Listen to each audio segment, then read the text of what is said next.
Good evening, everybody, and welcome to round one of the Project Vapour Evening Dash Season 2. The lights are on and the engines are fired as we kick up a brand new season under the stars of the iconic Bahrain International Circuit. It's the endurance layout for maximum drama and strategy. Everyone has been talking about this layout and us using this layout for the first race. This season promises to be bigger, bolder, and even more competitive, featuring a thrilling multi-cast grid this time. We've got LMDh and Hypercars, and then the LMGT3 cars with the LMP2s as well. So that's going to be pretty awesome. And then a special surprise. I've got my co-caster with me, the runner-up from last season, Andre Serodio, team captain of Project Vapour. Welcome. Thank you, Sinclair. That was a wonderful introduction. I think it just perfectly encapsulates what we are waiting to witness tonight with such an intense grid, such a full grid. I cannot wait. Yeah, this is going to be pretty awesome. I'm so excited. Let me just get all the graphics going here, making sure we got all the information up for everyone. Can everyone hear us clearly? Maybe if we can get a thumbs up in the chat. I see there's Biggest Best that said hi. Welcome everyone. We've got 10 people watching right now. This is going to be an exciting season. We have just started the qualifying, and it's a 10-minute qualifying right now. We will be trying to follow the action as closely as possible. Can I just get a thumbs up in the chat to see that everything is okay? Yeah. Awesome. Thank you, Antonia. Thank you. Appreciate that. Just wanted to check that everything is all good. Are you able to monitor the chat, Andre? Yes, I have actually. Okay, cool. Awesome. Yeah, Nice. welcome everybody. Sweet. We're already seeing some support from the fans here, with Jason Farmer getting a shout out from the grandstands at the moment. Nice. So yeah, I'm very, very keen. There's probably very specific individuals that we are expecting the impossible to come from each division. And it's going to be incredibly competitive, especially in that middle sector, which has been the most challenging sector so far in the practice sessions. It has been the one that people have been complaining about the most, especially with the temperatures, with the rear kicking out. But it is going to be incredibly entertaining to see how people navigate each section of the track. Exactly. I haven't driven this track before, so I'm going to lean on you for all of that information. I did watch the practice and the race on Sunday just to see how the guys performed, and everything seems very different on this track, especially with that middle sector being so tricky. I'm looking at the Hypercars right now. There's a few guys on their outlaps. We're going to jump to Jan Kleinans. He's in the Ferrari this season. He's got 2 purple sectors. He's now going into the final sector. The Hypercars, what is a good time around here for the Hypercars, Andre? A good time in quali pace. I think it just very much depends with how the temperatures just fluctuate. But a good starting point is a 2:12. A very good lap is a high 2:10. We saw the likes of Chris be able to achieve times like that, or however, he's in the LMP2 class. Yes. But even then, he's a very good basis to go off of. So you're gonna see at the start, it's not gonna be the quickest of times as those tires are on that heat up phase. Just the heat cycle is incredibly interesting, especially in these cars where there's very little margin for error. It's probably quite similar with the LMP2s as well. But we're seeing here with Kleinans as he heads into T1, that heavy braking zone. You kind of need to nail it so that the rear doesn't slip out, but the Ferrari is very good on the brakes, very clean outside of turn 3, and he's heading down the straight with as much pace as possible, and he slams on the brakes as late as possible, taking advantage of that braking, the braking capabilities of the 499P. And yeah, this is very clean so far. You can see he's trying to wraggle this steering wheel a little bit in this section where you kind of have to coast into that chicane, and a lot of this section here. This is a mixture of the outer layout and the inner layout, and a lot of it is just coasting and trying to find that rear grip. If you try to lean too hard into that aero and grip, it might not deliver and it'll just snap you out. And line usage here is incredibly important, and everything here seems to be quite clean. Ooh, there was a big snap. Yep. Out of that corner. Fastest lap so far is Niall Bullion with a 2:11.770. And then we've got behind him Muath Musa, who just did a 2:12.238. And then Mariano Paciola, I don't know how to pronounce that. Mariano Paciola. I'm butchering this guy's name. He's done a 2:12.461. Those are the top three in the hypercars right now. Andre, I'm going to reshare my screen for you in Discord quickly. And then I'm going to share the actual stream so that you can see what I'm seeing here. Because I think that'll help you a lot. Let me just get that up here. Okay, thank you. But yeah, we've been seeing with Kleinans, he had bailed out of that lap. I think just towards the end, it just started getting too squiggly for him. But yeah, no, there's a lot of pace in that Ferrari. It's a very competitive field with Bullion. With that really, really good benchmark at the moment, the Toyota is a very solid car. It's a very reliable car. I think definitely the Ferrari is probably the quicker car. But as you can see with Kleinans, it's a bit of a diva. You need to like finesse it a little bit and like try talk to it. You can't really lean too hard into that car. But Kleinans is not going to take that standing down. He was very competitive in race face this season with the 499p, and I do not count him out. He's going to be a very strong contender. Maybe also Muath get into the mix there. But he's about a second off of Niall now. Niall just said a 2:11.2.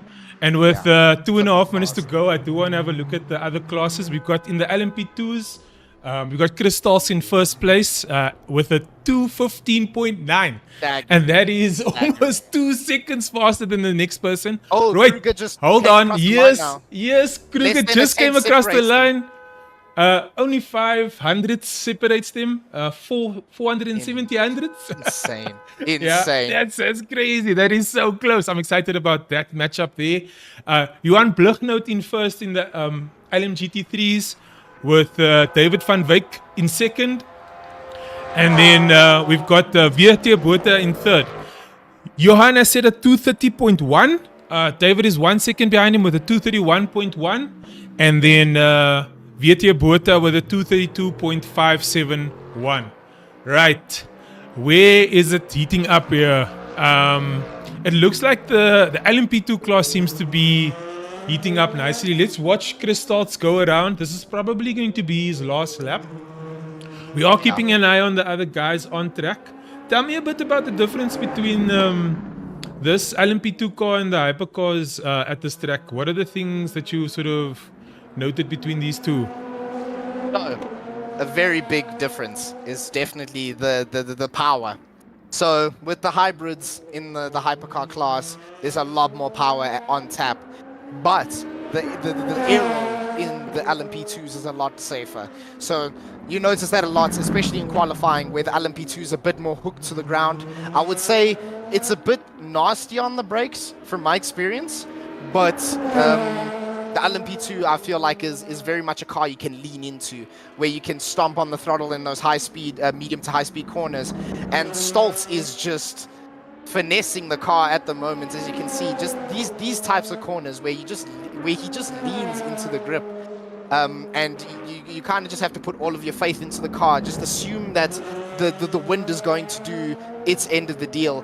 But yeah, so essentially with the hypercars, is that straight line speed is very fast, which makes it very difficult in the braking zone, where you'll see in the LMP2 cars they can brake a lot later because they're not carrying as much speed and the aero just works differently, which is going to be very interesting in the race, where the hypercars are fast in the straight line, but the LMP2s can hold their own in the corners, which is going to be, I can already see it's going to be incredibly frustrating for some of the hypercars trying to weave through traffic. Yeah. So we are seeing Chris, he just made it in time to start his qualifying lap. His fast run. He's now going through the first sector.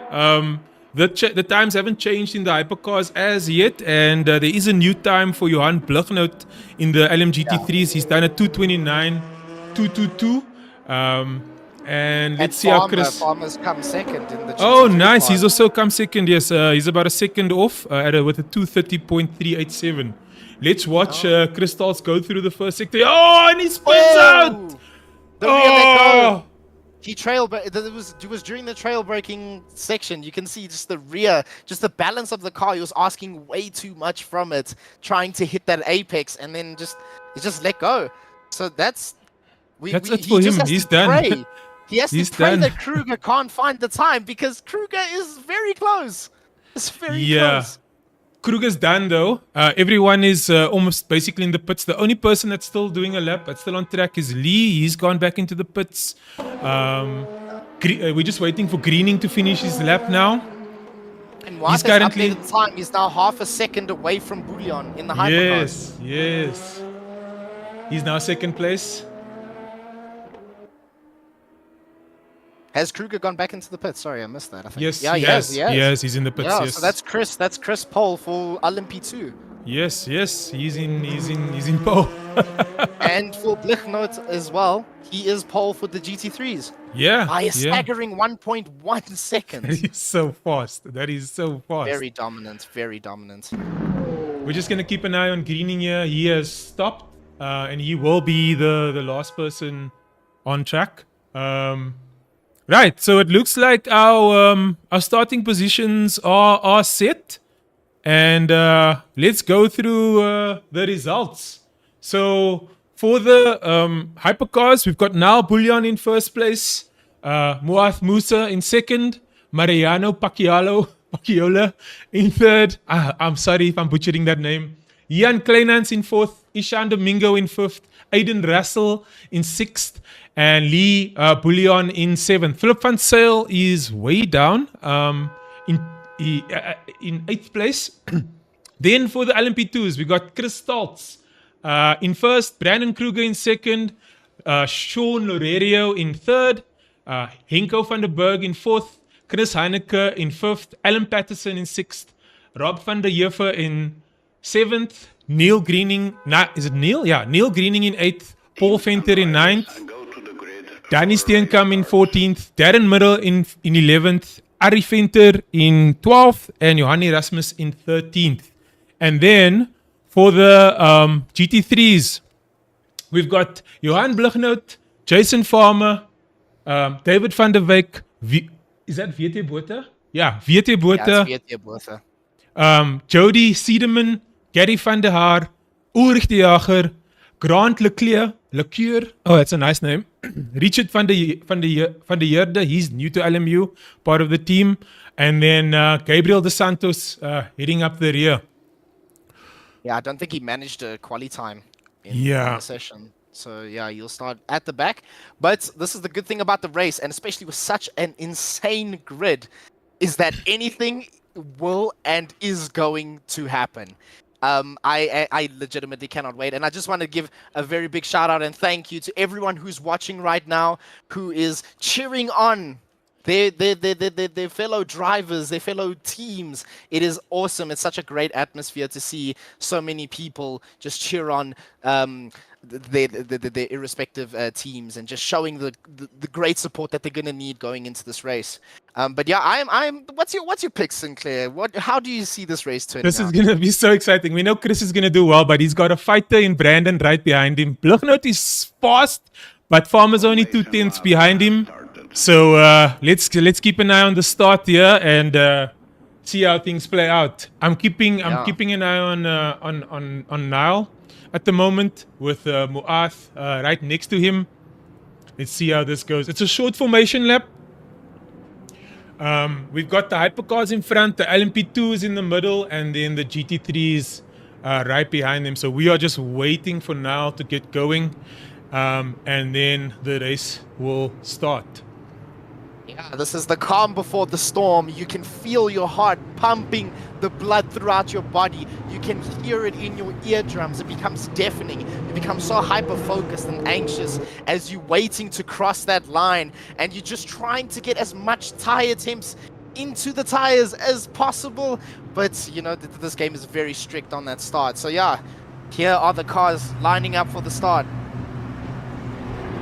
Yes. And we are going down the straight. And we got start. It's a green light. Oh, what a start from Bullion. He has pulled away. He's going into the first corner. He's about 2 car lengths ahead of Musa. Musa now fighting Ian Kleinans into the first corner. Will he make it out in front? Yes, he does. Right, there is a car that has gone wide. Let's see. How did the LMP2s go? Yeah, so far so clean. It seems like Chris. Oh, there's a big accident. Turn 2 to turn 3. There was a big collision. Flip van Zales were caught in there as well.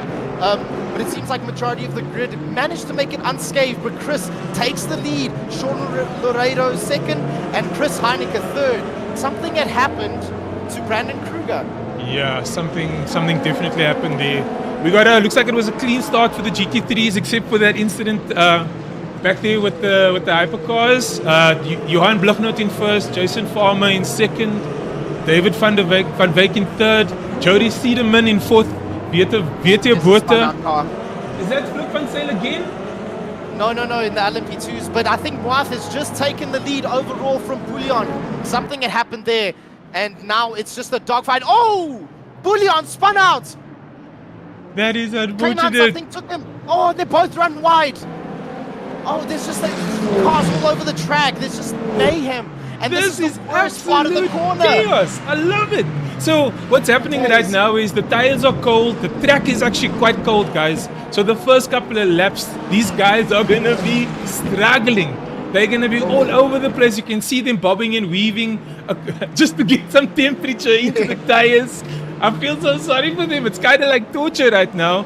Moath Musa taking advantage of all the chaos and taking first place. He's now 3 seconds ahead of Johan Kleinans.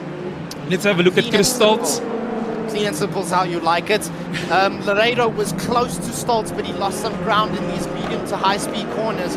So yeah, and we also see now that the gap in the GT3 class has closed. So now Farmer is trying to mount the offensive on Bluchnoot while he still can in the early stages of the race. But yeah, it's going to be a tall order. Just Bluchnoot he's looking really strong in that class. Yes. So for this race, guys, currently in LMU, you can't really set a fixed pit stop. You can't say you must do one pit stop, right? So in order to sort of force a pit stop in the game or in the race, what we've done is we've set the tire weight to ×2 and the fuel to ×2, right? So the guys that are smart tonight, they're going to have to do some saving, because at that setting, your tires start going, I think, at about 22 or 21 minutes if you push a bit too hard, right? And with a 45-minute race, that is going to be very tricky. So that tire management and that fuel management is going to be very important. Andre, do you want to expand on that as a driver who's done, who actually did the race on Sunday? So, judging from the practice session, the tires, they just go. You'll spend 5 minutes and it's almost halfway. Oh, there's a big spin in the LMP2 field. Sorry about that. There's a big spin in the LMP2 field. It was, I think, a battle for 6th. There's a very tense battle for 5th at the moment. It's like a 4-way battle that's consisting of Alan Patterson, Rob van der Heerve, Paul Venter, and Darren Miller, who has a drive-through he has to serve. But as you can see, none of these people care at the moment that it's a 2-time usage race. They're just going for the moves. They're just going. I love these liveries also. The liveries look amazing. We haven't even spoken about that tonight. The custom liveries being added recently in LMU, a lovely feature. I'm sure you guys have heard the news, version 1.0 coming on the 22nd of July. As we watch this epic race here between the guys in the LMP2s almost going side by side. Let's keep an eye on that. Check out the battle for first in the GT3 class. There is already the threat of multi-class, and that is between Bluchnoot and Farmer, and that is Brandon Kruger, who is 11th in class. Something must have happened at the start of the race. We missed that. But now they're just starting to fight with one another. And you can see the LMP2s are already weaving through the field. This is going to be big, big, big. It's either going to be the worst thing that's happened to either of these drivers or the best thing that's happened to either of these drivers when the LMP2s start to make their way through. Yeah, absolutely, absolutely. So currently we have it's Johan Blichnout in first place, Jason Farm in second in the BMW, David van Wyk in the Porsche, and then Viete Botha in fourth in the Ford. The Ford is such a steady, safe car to drive. It's one of those cars where I would recommend if you're a beginner, you should just jump into the Ford. It's lovely. And then obviously I'm a big BMW fan. You should definitely look into driving that as well. I love these two cars. I recently started driving the BMW actually. And the difference between the Ford and the BMW is quite big. The BMW is a lot more alive. It feels like you want to drive it more. Also, I drive a BMW in real life, so it feels a lot more similar to my actual car. Like it feels familiar to me. Yeah, so I like what they've done. The Evo coming in the 1.0 update is also going to be really awesome. I'm very excited about that. This is now Gabriel going on the offensive against Viete Botha. And there he goes. Oh, he just sends it too deep. He runs too wide. That is unfortunate. He had such a good run on the Mustang. But just on the brakes, it was just a bit too late. But I think he had a drive-through earlier. I don't know if he just serve that. Let me check on the timing sheets. No, he still has the drive-through to serve. But if we're looking at the hypercar field, Moath is under pressure from Kleinans. And yeah, he's trying to, like now Kleinans is finding that rhythm. He's going to mount that pressure onto Moath. And now Moath just has to keep a cool head and just keep charging and not worry about the ever-looming pace from Johan Kleinans. Absolutely. He has caught up quite drastically. I don't know if Moath made a mistake or if it's just his pace. Looking at their previous lap times, it looks like it's just the pace from here, and he's been doing really, really good. Yeah, he's been very fast. Even in the practice sessions, he's been insanely fast in that thing.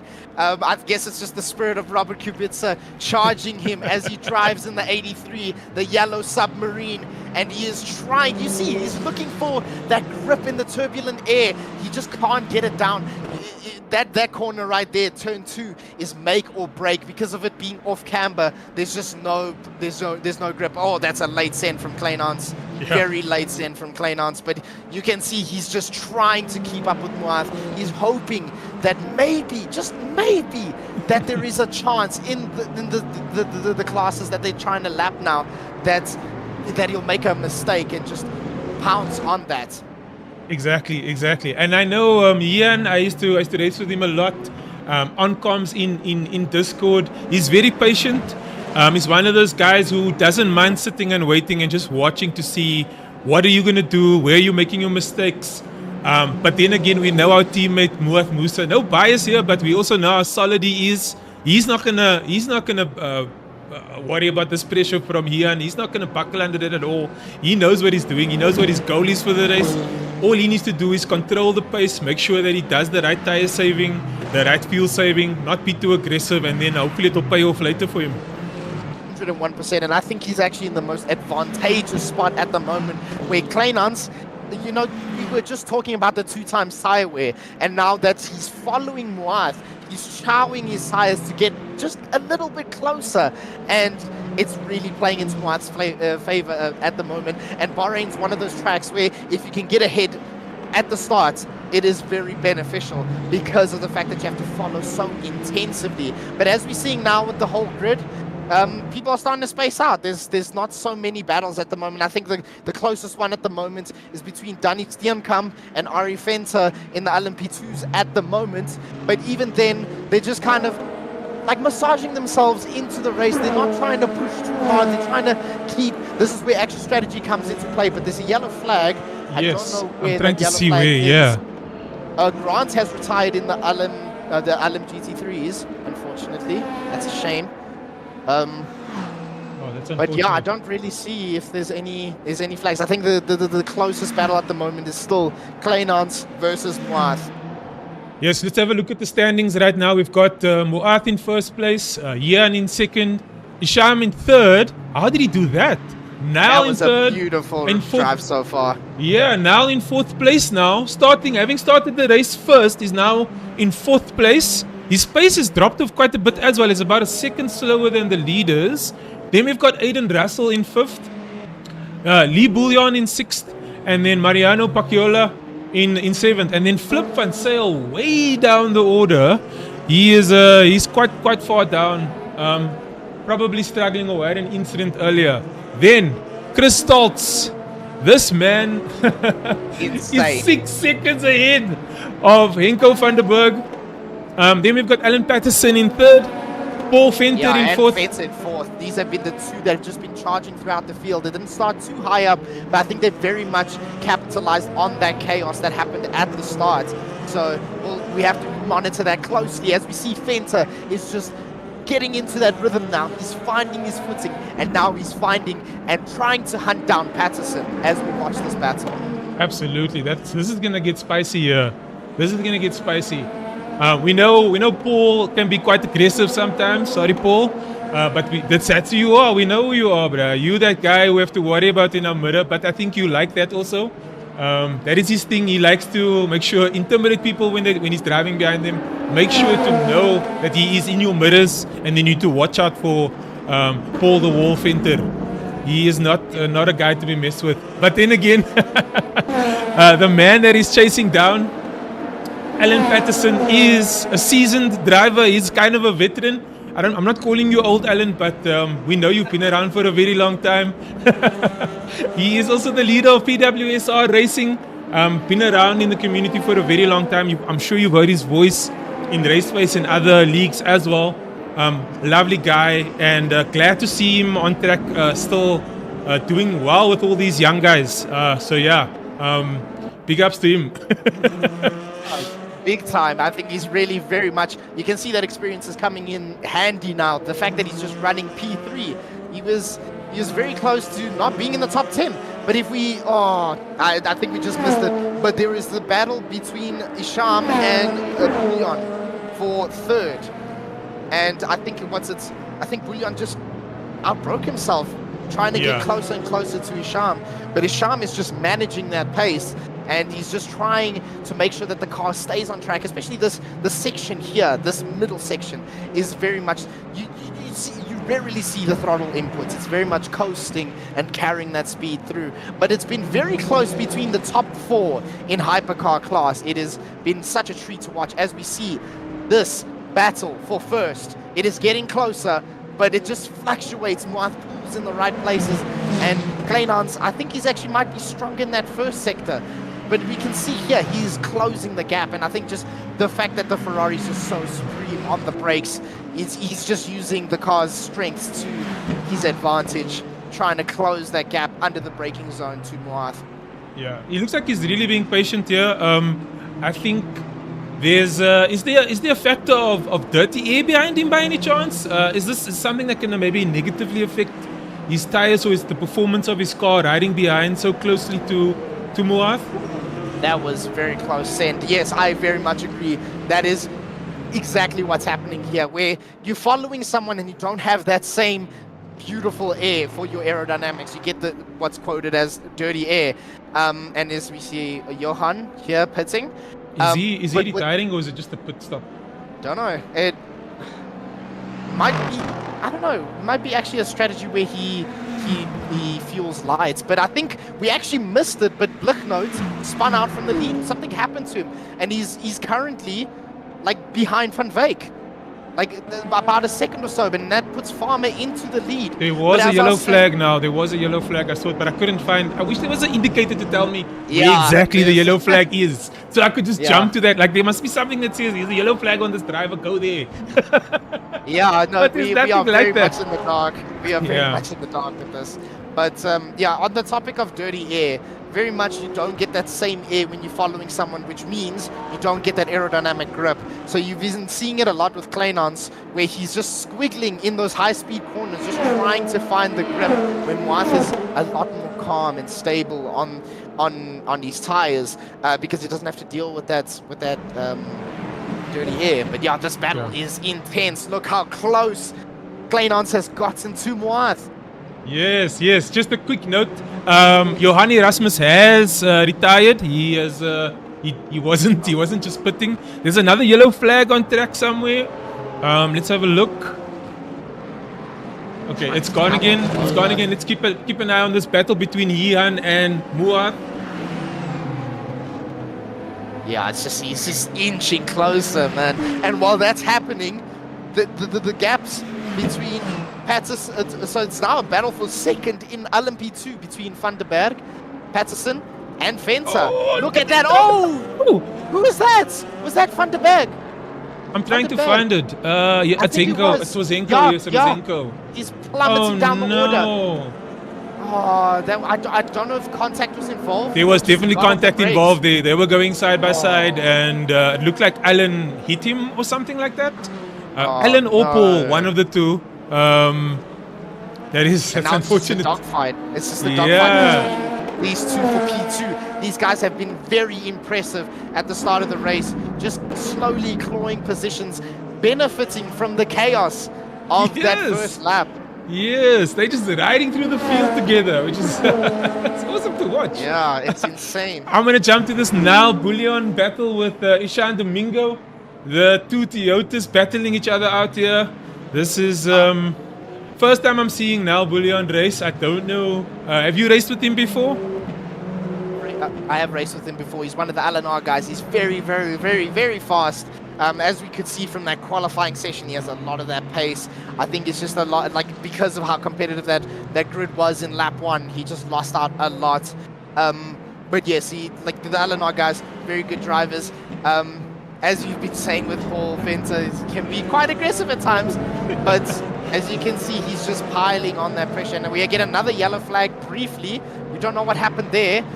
Oh, but is this battle for the lead? And there is a car in the way. Yes. This might spell bad news for Moath. I think they both make it through cleanly. That actually might hinder Kleinans. Yeah, hinder Kleinans big time. Yeah, I think this is one of the really cool things about multi-class racing. Another yellow flag. There is chaos happening here. Where is it? Where is that? Oh, it's Danny Steenkamp. No, Darren Miller. I think Darren Miller was one of the LMP2s. I think Danny Steen. No, sorry. It was Sean Laredo. That's a shame. He had such a good start as well. Yeah. And he just spun. I wanted to talk about how the traffic in multi-class racing actually affects your race, because it's another factor that you have to think about as a driver, right? That traffic management, how you're going to pass everyone, going through the field, making sure that you be careful through getting past these back markers, if you want to call it that, or these other class people in their classes, because they are also racing. You need to be cognizant of that as when you're going past these guys. You can't just fly past as the hypercar thinking that you're just going to get your way. You know, you need to know that these guys are also racing, and that you can't just push in and get involved in their fight and spoil their fight sometimes. But the other way around, when you are the car that's being passed, you also need to be aware that sometimes there's guys fighting here behind you. Maybe just be aware of that and stay out of the way of the fight as well. I think that awareness is so important in sim racing, and specifically in multi-class racing. 101%. I definitely agree. It is. You have to be very respectful of other. Oh, is that Kleinans in the background? Oh, he just ran very wide. I think he was trying to unlap one of the GT3, or lap one of the GT3s, and that's cost him big time. But I think we're starting to see the pits come into play as Richard van Heerde is in the pits, and he's doing his pits now. I don't know. Okay, so he is the first one to box. We'll see. Yeah, we are approaching that 23 minute mark. This seems to be about the right time. Maybe he is running out of fuel tires. And he's decided to pit. I think he might be close to the ending of his pits, because I just saw his car move slightly. There we go. Now he's off. But I think Venter had spun, because now there's a 12-second gap to him and Patterson, which is opening the door for Vandenberg. And yeah, that's going to be a battle to watch. Van Wyk just got overtaken by Blichnote. So now he's going to start charging towards Farmer, and Farmer has lost a lot of time. It was a 4-second gap, but now it's 2.3, and Blichnote now has that clean air. He can utilize the brake, the clean air in front of him and that mechanical grip. So it is going to be quite the spectacle to watch. Yeah, it looks like David van Wyk in the Porsche is chasing him down, trying to get that third place. Remember, they are almost at the end of their tires now, so things are going to get tricky. The end of the fuel tanks are light. They're thinking about their pit stops, but now having someone in your mirror, in your rearview mirror, and then thinking about that at the same time can be really difficult as a driver. So this is going to be tricky for David. I'm interested to see this battle between the two of them. Yeah, and it's definitely intimidating when you see a much faster car behind you, and you know that the bullying tendencies come out when you're trying to fight for a position and you have a slower class in front of you. You have these tendencies to make up as much time as possible, which might make some of the drivers do a few risky, questionable choices, but we're going to have to see how that pans out. The battle between Domingo and Julian is still raging on. Nothing has really changed that side. Van Wyk is still trying to catch Blichnote. Farmer has still maintained the gap. He is keeping a consistent lap time, and this might not help if Van Wyk is very persistent to fight. Yeah, we've got a few fights going up and down the field right now. Things are very, very close. Let's look at the leaders quickly. We've got Muath and Yihan being 1.8 seconds behind him. I think Yihan not managing the traffic as well as Muath right now. We've got the battle between Isham and Niall for and third Aiden and fourth place. And Julian. Yeah, Aiden is oh yeah. I don't know if he's Aiden pitted yet. Oh, yeah. There was a big snap there. Yeah, I think he's about 23. Is that 23 seconds behind him? That is quite he's fighting Lee now. He's fighting the other Julian. Okay, I see. You can see behind him as they manage through that traffic. Oh, it just must be so intimidating for the GT3. And there we go, Alan Patterson pits. Yes, all four of them pitted at the same time. Yeah, Alan, Henko, Paul, and Brandon, and Rob van der Heever in the pits. Line up behind each other. Oh Yeah. my days, this is a battle to watch. Who can get off of pit lane first? Who's gonna come out ahead? This very much is gonna come down to the pit crew. Oh, and Chris Heineke has clipped Patterson in the pits. Does that mean that Patterson has damage? AGC. This is not Oh no! Oh no! Oh no! Who is that? Did he crash into? Oh no! This is it's like a traffic jam. It's a traffic jam. It was Darren Miller that he crashed into. Oh, who is that? Is that Paul Fenter coming out now? Oh, it looks like Alan's gonna leave first, and Paul Fenter, yeah, they're gonna go up. That calamity at the pit lane. Oh no! Oh no! Oh, I have to stop from laughing. That was hilarious. Sorry.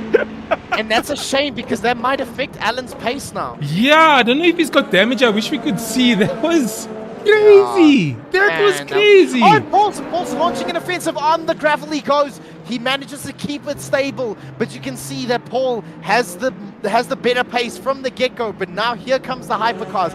Can the hypercar clear them before it gets too hairy? Wow, this is intense battle. And Paul is going down the inside. He is making the move. He has cleared Alan Patterson in a very unlikely corner. What a move by Paul Fenter. That might be damage. I think that's damage. That looks like damage to me. His pace is a bit off from Paul's. Looks like he's struggling with the car there. I hope that pit lane incident didn't cost him his race and have too much damage. We have to keep an eye on that car and see how he does throughout the race. Let's see who else still needs to pit here. Chris has pitted in the LMP2 class now, and so has Aiden Russell for the hypercars. I don't know who else still needs to pit. Nice. Chris is coming out of the pits now. He is our leader. Oh no, he's Yeah. in 10th. Sorry, he's in 10th. Why am I saying he's our leader? I'm confusing the Chris's. I'm so sorry. Chris Heineke is in 10th place right now. Just coming out of the pits. Let's look up and down the field here. How do things look after the pits for the LMP2s? Chris Stoltz is in the box now. He's going to be leaving soon. Rob van der Heever is also in the pits. He's just come in. Paul Venter in 3rd place. Looks like Alan is keeping up with him, so it might not have been damaged. Oh, he's actually going on the inside here with him. They're actually racing each other. Oh, and he shuts the door. Paul shuts the door, showing Alan that he cannot get by so easily. But this might be killing their attempt to close down the gap to Chris Stoltz as Chris Stoltz leaves the pits. So now it's a straight dogfight for second. That first place, very unlikely unless Stoltz makes a mistake. Yeah, Chris is out of the pits, so he's safe. We got Rob van der Heever in the pits now, and then let's keep an eye on this battle here between Alan and Paul going into turn 1. Alan this is ahead. Gonna be spicy. Alan is ahead, but he's got the narrower line. Can Paul cut back? Can he get that power down? You see that switch with Paul as he tried to put that power down. He just couldn't. That was a great move from Alan Patterson to get second place. This has been a proper dogfight for second. And yeah, just nose to tail. It is awesome stuff. And I don't think Paul's going to let this go quite easily. This fight is going to go on for a while. I'm just keeping an eye on all the other drivers to see if they how things are stabilizing there while we keep an eye on this fight. GT3s are pitting 1, 2, and 3. Oh, it nice. is busy in pit lane at the moment. We just need to watch who will come out first, because these guys were also running nose to tail, and this is for the lead of their class. It is just action, non-stop action, while the hypercar class has taken a bit of a breather as everyone's done their pits, but Bullion is getting very, very close to Mariano. Yes, and then we've also got David van Wyk in the pits now. So let's keep an eye on this. All the GT3s are coming in now. David van Wyk is here as well with... It's almost like half the grid that has come into the pits with the GT3s. I think Blichnotes is coming out. He is making his way. He's done his stop first. Jason Farmer, still there. Bertha, still there. Van Wyk, can he make it out before Blichnotes?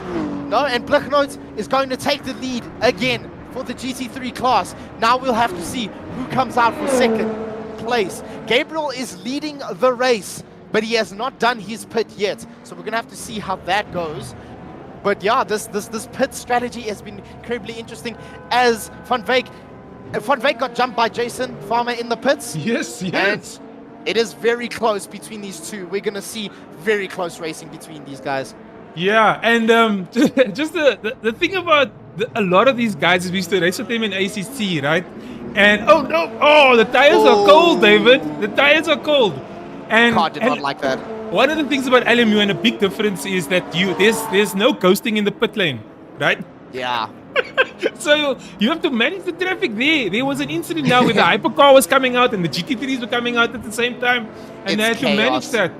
Yeah, it's chaos. I have done that, unfortunately, with Muath, where I've crashed into him thinking it was ACC. It is very embarrassing. But speaking of Muath, he has pitted alongside Bullion. So now we're going to see if the undercut for Kleinans was faster or not. We're going to see, though, because in the hypercar class, those cold tires are just excruciating. Oh no, another there's been another contact. Who was that? Was that Lee? I think that might have been Lee. That's Mariano Pacchiola. But I think it was with the Toyota. I don't know. Yeah, he went into number 25. Oh no. Into Henko. Oh no, it's not Henko. Who's that? I'm not sure. It's Lee. Yeah, it's Lee. It's Lee. Yeah, I think it is. Yeah, he Lee. went into Lee. Oh, that's so unfortunate. Yeah, that sucks. But Muath comes out into the lead with a 5-second gap, and his teammate is right behind him. So this creates a bit of a buffer between him and Kleinans. And we'll have to see how that goes. But unfortunately, Isham is a lap down. He might have to just let off to let Kleinans through when he gets close. But right now, this is perfect for Muath. It's playing very much into his hands. We'll have to see how the race goes. But you can see Kleinans with the warmer tire is just killing that gap. And he's just trying to get closer and closer. Kruger just did a nice overtake there. He just missed it on Van den Berg. Yeah. I don't know if there was a problem with Van den Berg because now he's almost a second ahead of him. Maybe it's traffic or something. I wish there was a easy replay feature with this overlay, but there isn't.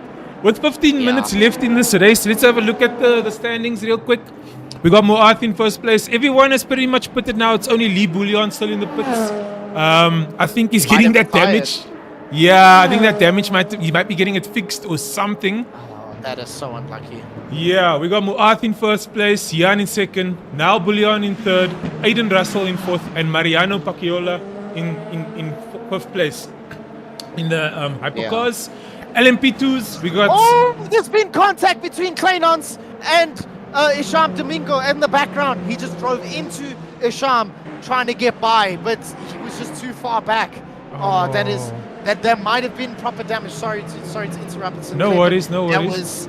That might be race. That might affect the outcome of the race, but we'll have to see because Isham sooner or later has to let the person who has lapped him through because they're in the same class. So this might get hairy. This might get hairy because Kleinans is trying to see and visualize that when he knows he has a fast car underneath him.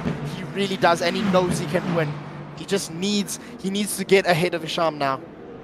Yeah, absolutely. And I mean, how does the blue flag work? Oh, there's a BMW coming. Oh, it's the GT3. That's Gabriel dos Santos. And he got a drive through as well. Oh no, that's unfortunate. Oh, and then we've got another retirement, Sean Loureiro. Yeah, unlucky considering all of that had happened earlier. Yeah. Okay, so let's take stock here. We got Chris first in the LMP2s. Things okay, Arctic here. Alan Patterson still in second. Paul Venter's chasing him down, trying to get through the traffic with him. Yeah. Brandon Cougar in fourth place, doing nicely there, trying to recover from that horrendous start. And then Henko van der Berg in fifth place. Then Johan Blugnoot has kept the lead in the LMGT3s with Jason Farmer behind him, about 14 seconds behind him. David van Wyk in third place, VT Botha in fourth, and Ulrich de Jager in fifth. We got 3 retirements so far: Sean Loureiro, Johan Erasmus, and Grant Leclerc. Right. Really such a shame for them. But it is cooking on the grid. We are seeing Russell versus the Peugeot of Mariano, and there is probably great traffic. You can see the strategies have just made everything so chaotic because now the Hypercars are getting close and in the mix with the LMP2s. I wasn't really expecting that after doing the practice session, but definitely that strategy, the mandatory pit because of the wear, it is throwing a spanner in the works. And oh, he darts. Is that Kleinans? That's Kleinans. Yeah, he got past Ishan. Eventually got past him. I'm sure maybe Ishan let him through. We'll have to ask him later. Close enough. Yeah, definitely. But he has his sights on Moath Musa. But now he has to work through the traffic effectively. And who was that in the Ferrari? That might have been Richard van Heerde. He had spun out in that last corner. But check out this battle. Oh, but this isn't for position. So it's not for position. Why is he fighting him? Yeah, you can see he's getting off the gas now. He would have, if that was for position, he would have straight up went for it. But he knows better. That's not his race. He needs to focus on his own. But yeah, there's a lot of yellow flags now, and that's going to be the case with so much traffic on the grid. It's going to be a nightmare for the stewards if anything catastrophic happens. Yes, that incident form is going to be busy tomorrow. We do have a cooldown period on our incidents. So if the guys do want to log incidents, they have to wait 12 hours before they can actually log that incident, and they will have 3 days to do that. The reason why we have the cooldown period really is because things can get very heated on track, and people will inevitably be very angry after an incident, right? So we don't want them to make poor decisions in that moment. We rather let them cool down. Really think about if they want to log that incident, and then actually after 12 hours they should be able to then log that incident the next day when cooler heads have prevailed. If they still think that things Paul are... Venter has just lost fourth place. Sorry about that, Sinclair, but Paul Venter has just lost fourth place to the comeback driver of this race, Brandon Kruger. After lap 1, he had just tumbled down the field, but now he is tearing his way through, and he has his sights set for Alan Patterson. Yeah, he's only 6 seconds behind. I think with 10 minutes to go, that's going to be a hard gap to close. But he is lapping about 1.5 seconds faster than Alan Patterson. So it could be that there might be some action at the end of the race, but it's unlikely. There's another yellow flag. Okay, the yellow flag goes away. Just so much going on, and it has just been so jam-packed. Moath has been consistently managing that gap, but Kleinans, you can feel his overwhelming presence in pace. He is just so fast at the moment, and Moath has to strategically think, how do I carve through this traffic? Where am I faster than Kleinans? I'm pretty sure that he's also got someone maybe speaking into his ear, telling him about the sectors, where to push, where to preserve a little bit more. And now the tires are also going to come into play with the degradation. Towards the end of the race, we're going to see people sliding about, trying to keep the thing on the tarmac, on the grey spots of the track. And with 10 minutes to go, with 10 minutes to go, there's a fine balance now. You have to think about making it to the end of the race on the fuel and the tires that you have. But you also want to gain places, right? You don't want to be too conservative. You want to make sure that you can actually compete here, right? And everyone's competitive. Everyone wants to push as hard as they can, but they need to be patient. They need to make sure that they can take those tires to the end and that they have enough virtual energy and actual fuel to actually make it to the end of the race.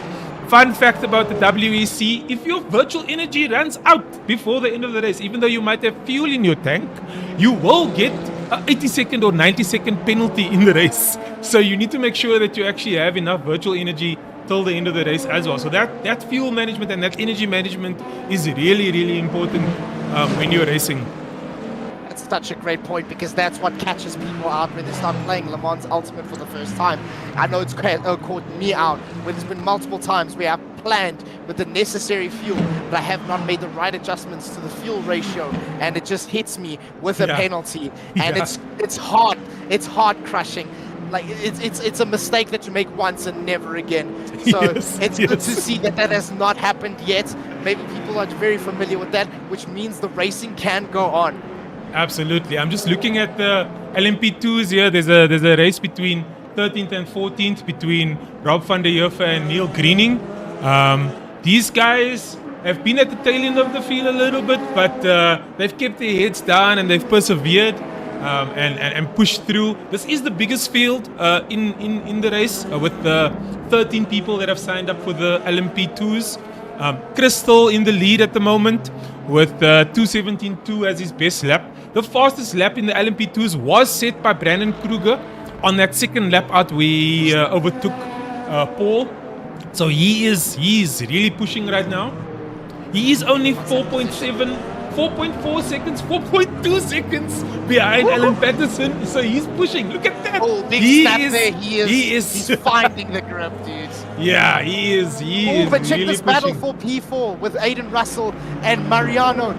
They are fighting tooth and nail. Aiden does not want to give it up, but he goes off track, and Mariano comes through to take P4. Can Aiden respond? And that was a good overtake on Mariano's part. There's been a lot of pressure brewing up between the two. And speaking of pressure in the hypercar class, we are seeing Moath versus Kleinans as that gap becomes 3, even 1/10. Oh, and there is a GT3 in the mix. He wants to get out of it. He wants nothing to do with this battle for first. He has to get out of there. Moath pulls with the clean air. Look, I am so impressed with it. I mean, Ian has been putting pressure on Moath whole race. It looks like Ian is now getting impatient. He's thinking to himself, wait, I gotta make a move here. I gotta get past this guy. What am I gonna do? Where am I gonna get past him? Trying to make his car big in that rearview mirror of Moath's. Yeah, as they say in the WC community, Giga Kubica is very much what he is at the moment, just filling Moath's rear view mirror. And look at that, he's just trying so hard. You can see he's really going full throttle as he goes wide in that section of corners. But yeah, Moath is just managing. Oh, I thought there was a big spin from Kleinans, but he just ran a bit wide. As you can see, he's really pushing those tires to the maximum. But Moath is just keeping a clear head. He is showing his might. He wants to start the season off with a bang. He wants to be a title contender. He wants that trophy for himself. But so does Kleinans, and these two are going to fight for the same piece of tarmac, for the same part of the podium, the top step. This is what they're fighting for. This is what they've been practicing for the whole week, and it's just amazing to watch as Kleinans tries to mount the pressure. He tries to break later than Moath, but there's just too much dirty air and he can't get close. Yeah, and it looks like there are a lot of people going off track and coming back on because we've had short yellow flags. So it seems like the tires are also starting to go now because people are pushing. We can see that Ian is struggling. He is sliding a bit. He's pushing that car really hard. He wants to get past Moath. He has done the fastest lap of the race. It's 2:12.490, which is just so fast in race pace. Yeah. And the problem is that they are starting to creep up on the battle between Vandenberg and Venter. And that's a problem because now these guys are going to be so focused on each other that they're not going to focus on the fact that Moath and Kleinans, who are fighting for the overall win, behind them. And you can see just how much traffic is in the background. And Kleinans runs a bit wide, a bit deep as he tries to get past the GT3 of Siereman. And this is insane. And this is the problem. This is exactly what I was talking about, where Henko Vandenberg is trying. Ooh, did he tap Moath there? The traffic is causing so much chaos here at the end of the day. Oh my days, and this is insane. This is so claustrophobic for these two at the moment, and Moath must be fuming. Kleinans must be fuming. They want to get past these two as quick as possible, and it's just very, very difficult considering they are LMP2s and these are the faster bits for them. And Moath sends it down the inside. Kleinans thinks twice, but he's going to try build up that pace through a better line, and he might build up for that main straight. So he's trying to keep it very close. He's going to try break as late as he can, and he's going to stay in that slipstream and try and make it into T1. Yes, and the interesting thing here is we've got a mix of people fighting all the way down the grid. So it's not just the leaders fighting, it's not just the LMP2s fighting, it's the LMP3s are fighting as well. There's action all over the map here. Multi-class racing at its best, I'm telling you. This has been a banger of an opener of a race so far. And sorry to interrupt, but you can see in the background, Vandenberg was trying to make a move on Paul Venter, but I guess it just didn't really work out. But he's trying probably again down the straight, and it looks like the slipstream is more lethal in these LMP2s. And you can see he's just showing his nose. He's trying to throw Paul off of his game just in case that Paul breaks a little bit too early. But I think Russell has taken back P4 from Mariano, and they are very much fighting tooth and nail. And you can see he's got that slip. He's going to try and make it into T1, and there's just so much going on. There's a battle for first. There is a battle for fourth. There is a battle for fourth. And check at that. He tries to dummy Aiden on the inside. Yeah. Is that a move under braking? I wouldn't say. I think he maybe. But oh, and Aiden didn't want to back off. Oh, he almost crashed. He almost ruined his race right there by being so aggressive, trying to get back that place. But I think, well, the stewards will have to look at that because. If there was definite stubbornness involved there. I don't know who wasn't giving who space there, but these guys are pushing. Going into the last lap of the race now soon. We're in the second last lap, and there is action all over the place. The leaders, Moath Musa is now 0.8 tenths of a second ahead of Yian. He's opening that gap a little bit now that there's no traffic, which is very, very nice. Crystal still way ahead in the lead, 21 seconds ahead of Alan Patterson. Kruger has fallen back a bit on the traffic. Sorry, going back to this battle for first. Moath made a move on the traffic that is compromising him, and they're coming up to GT3s now. This might compromise his main straight, the pull on the main straight. He defends him from Kleinans right there. Yeah, very, very good. And the traffic getting in the way, making sure that you get around him safely and defending against your opponent is really, really difficult. There's a yellow flag on the field. I'm trying to see who went off.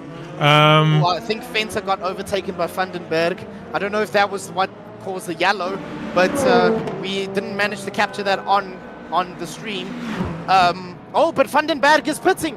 What happened? Yes, something definitely happened. He's in the pits. Might have been an accident. Or might have been not enough fuel. This is what we are talking about being used to the quirks of LMU and the WC rules. It might have forced him into the pits. He saw that his virtual energy was not enough. He might have need a little bit of a splash and dash, and that has killed his chance against Fenta. Oh, that is so unfortunate.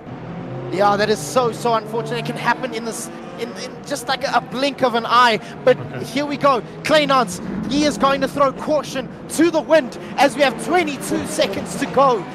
It is all or nothing. He has to give it his all if he wants to have a great start to the championship. He wants to take as many points that are available on offer.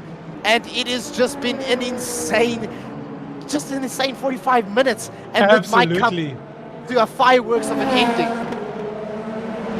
Let's follow Muath and Ian through this last lap.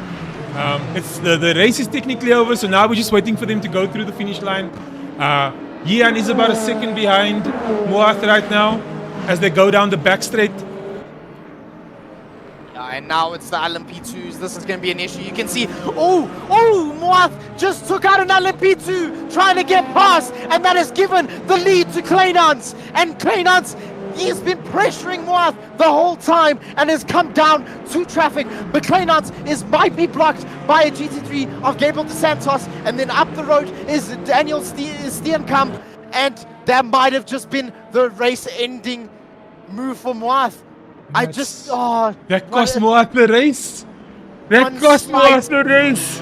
Just the slight misjudgment that has handed it to this fast man of Jehan Kleinans. And it's been an incredible drive on his end. What a comeback drive. And to Muath as well. Such a shame on that final sector. It just fell from him. And you can see the frustration as he throws the car into the wall. Oh, what? That is insane. So, Stoltz winning over Patterson by a substantial gap in the LMP2 category. But it's still a live racetrack. There are still people who are charging to the finish line. And my throat is so dry. I don't think I expected. I think he's ran out of fuel. I think he's ran out of fuel. No! But he's still second because Kruger just came back. Oh, okay. Did they finish the race? They finished the race. It's my bad. I'm an idiot. Sorry. No problem. But you can see. I think maybe he ran out of fuel. Yeah. I think Stolt was so ahead that he started a new lap as the timer went off, so he still has to go and finish. So we missed out. I think So the current standings for the hypercar class is Jehan Kleinans, which has just blindsided Muath Musa for P1. So Muath Musa P2, Niall Bouillon for P3, Mariano Patiola, that's not just you. Aiden for fourth, Aiden Russell P5th, Isham Domingo P6, Flip van Zale P7, and unlucky for Lee Bouillon, who had that mishap in the pits.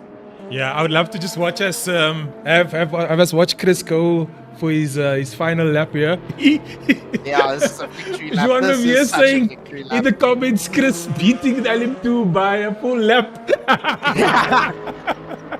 I think maybe we put him in the wrong category. I think it's a glitch in the game. I think he's supposed to be in the hypercars, He takes the win for the first race of season 2. Dominant win. What a dominant performance by Chris Stoltz. Man, that was epic. Funny enough, Brandon still kept the fastest lap of the race. And it was that lap 1 incident that took him out of the run. And then we got Johan Blugnout, who has taken first place in the LMGT3s, David van Wyk in second place, Jason Farmer in third, BTO Botha in fourth, and Ulrich de Jager coming across the line now in fifth place. What a good race. Wow. I have a lump in my throat. It is, wow. That was epic, dude. That was crazy. And hopefully we can get them into the commentary box Yeah. so that we can interview them and get their thoughts on what just happened in this insane first race opener for the season for the Evening Dash. That was crazy. That was crazy. Wow, what a race. What a race. I had so much fun. I had so much fun. Let's I'm gonna pull up the race. I just bring the people into the box, and then maybe we can show the results. Let me see if I can find the results. Insane. Oh, it So yeah, doesn't show that the race has ended, which is interesting. So we can't really show the results. let's But check if there's still people. No, everyone's finished the race, so I don't know why it's giving us all of this nonsense. yeah, there should be something that shows us. Yeah, it ended. Let's try to see if we can get in the replay then. But Yeah, I'll just jump while into the we replay in the waiting- meantime. Yeah. While we're waiting for that, let's catch up with all of the incredible people in the grandstand right now. So let's just go from the top. David van Wyk and Johan Blichnout, let's go. You would be very happy with the result then. Trackslayer 845. Welcome, Miguel. Stephen Koenig, thank you very much for joining. Yeah, and there's a lot of support for the Griffin boys. And they had a very good outing. They had a very, very good outing. Yeah. So yeah, for the most part, everyone has really pushed above their weight, and it's been an incredible thing. That was to the watch. best season opener That we was could have expected. Awesome. It was Wow. awesome. We just have this amazing title fight from the get-go between Moath and Kleinhans. Just straight up, that's going to be the battle to watch the entire season. Yeah. And yeah, just catching up with the chat here. Juan Vivier's Q Rodeo Music, and then the wrong Chris when we got the wrong Chris earlier. So there's some support for Alan, who finished really well in the race, experience really pulling through and just managing to fend off Fenta, even after that presumed damage in the pit lane when he went for the pits. ACC drivers, speaking of pit lanes, ACC drivers used to ghosting through other cars in the pits. As we could see, that was a very big contentious topic, is how Yeah. people did these pits. It was That was it so was funny. wow. That was epic. Wow. But yeah, man, my throat is so dry. I did not expect that final move by Kleinhans. It was insane. But I don't know if we are prepared for the interviews yet. Yeah, let's do it. Let's pull them in. Okay, let's go with GT3 with Johan Blichnout. Where is he? Oh, there we go. How's it, Jan? You are muted, by the way. Hi, how are you? Congratulations on your win, on the first place in the LMGT3. That BMW treating you well today. Tell us about your feelings about the race, the first opener of the season. How did it go for you? Yeah, it's BMW. Makes us proud when we least expect it. I got some damage from Grant when he left the pits, and I had to drive with a like they would say sideways steering wheel. But yeah, but I kept the pace well to Jason, and so I left the damage on the car. Also carried me through. I was about to ask on that topic because we had noticed that you had dropped about like 2 positions or so in the early stages of the race, and you had to climb your way back to the front. And then after the pits, it was just smooth sailing. The rest of the GT3 grid never saw you again. Yeah, I think my pit crew did a impossible faking them, making them think I'm taking tires, but I didn't. Ended up going better than expected. Very interesting, because we were presuming that there was going to be a mandatory like tire change because of just how much tire wear there was. Yeah. What percentage was your tires on, if you want to share with the stream? I was thinking of going just to change the left front when I went for pit, but it kept through and I ended, I think it was on 35% on the left front, and all around the rest was 45%. I thought that the tire whisperer here with such definite pace, just incredible tire wear. Congratulations, Blichnout. Congratulations, Yeah, man. Chase. Very well done on your win. I hope you keep it up for the rest of the season. It's going to be a spicy one. I think it's going to be awesome. Yeah, thanks to you guys for having us here, and thanks to David and Jason. Thank you, man. Cheers. Just. Yeah, so we want to wait for Chris Stoltz and Johan Kleinons. They have not been waiting here yet, but man, that was incredible. I did not expect him to talk about the tires like that. I expected him to say I had to change for tires, but clearly that was the race-winning strategy because once he reached the pits, he never looked back. Yeah. I just watched the incident that where Brandon Kruger got turned around. I also showed it on stream.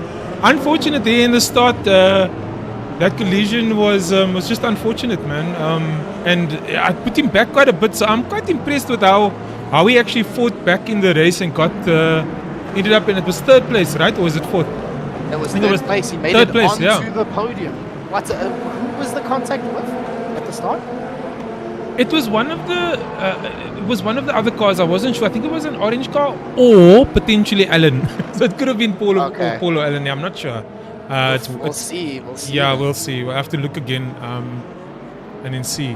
But yeah, insane stuff. What is your driver of the day after seeing all of that? I'm actually gonna give it to Chris. I'm sorry, that performance was just so dominant. You can't dominate that hard and not get driver of the day. I'm sorry, that was just that consistency, the way he was able to just keep his head down, do what needed to get done to win the race, and then did it. Went from the front all the way to the end. I think it was an amazing performance by him. And yourself? Yeah, I was going to think the exact same thing about Chris. I mean, Brandon Kruger was very close as well with that comeback drive. It was insane. I think he just nailed every single aspect. I'm trying to think now. I think if Moat would have won, he would have also been competing for that. Absolutely. Because of where he started, he's very much a more race-orientated guy, and we saw that in the race. He just, from lap 1, got straight into the lead and then just disappeared, but then it just came down to one slight misjudgment, and it's a very rare mistake from Moat, and was so close to the finish. If it had just been maybe a lap before, we could have maybe seen Moat work through the traffic and then launch an offensive, but that's just how it goes. I would definitely have to say this. Yeah, absolutely. I think that was a great opener. Are we gonna get other interviews for the other guys? Are they coming, or shall we close it out?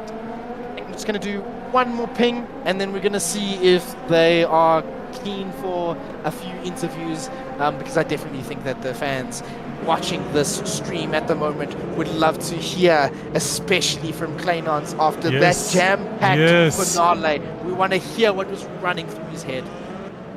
Absolutely. I want to say thank you to everyone for all the support during this stream so far. It's been amazing having you guys here. It's been amazing watching you. We love all of the support, and we absolutely look forward to the rest of the season. If it's to go by this opening race, I am so excited. I'm so excited. I am amped. Looks like Brandon Kruger had a lot of trouble in the beginning of the race. I'm just seeing here in the live stream. Thank you, Antonio. The racing was spectacular. That was quite awesome.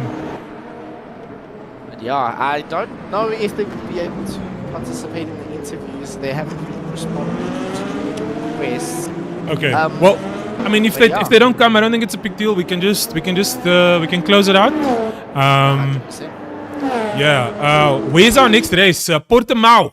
Hey, yes. I love that track. That is awesome one of my favorite tracks. And I think this is one of those tracks where there's a lot of flow. There's a lot of racing that's going to happen, some tricky corners, especially for the hypercars around some of those downhill braking zones. It's going to be a very, very exciting round two. I just said now, if we go by what happened in the first race at the Bahrain Endurance Circuit, I think we're in for a banger of a season.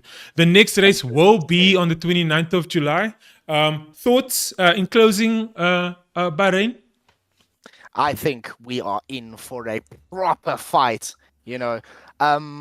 Yeah, I think, especially as you're saying with Portimão, it is a tight circuit with a lot of elevation changes. It is going to be intensely difficult to weave through every single class. And if we just see that, like, here, you can lose the lead through one mistake with the traffic and it's over. So I cannot wait. I have been so excited watching this whole race. It has been such a joy to commentate on this race and to commentate alongside you, Sinclair. I don't know, what are you thinking? Because I am super excited and I can't contain it.